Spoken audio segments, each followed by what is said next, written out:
Back, Illinois lawmakers are looking at a proposal that would make it easier for international doctors to practice in the land of Lincoln. Last week, the State House Health Care Licenses Committee unanimously passed a bill creating a clinical readiness program, helping doctors trained overseas find a residency program in Illinois, which they need to complete the license here.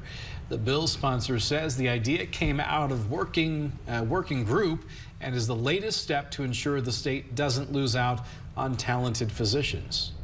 The purpose of this is to address our healthcare shortage, but also not waste the training and talents of folks who could contribute to the healthcare profession and stay in Illinois.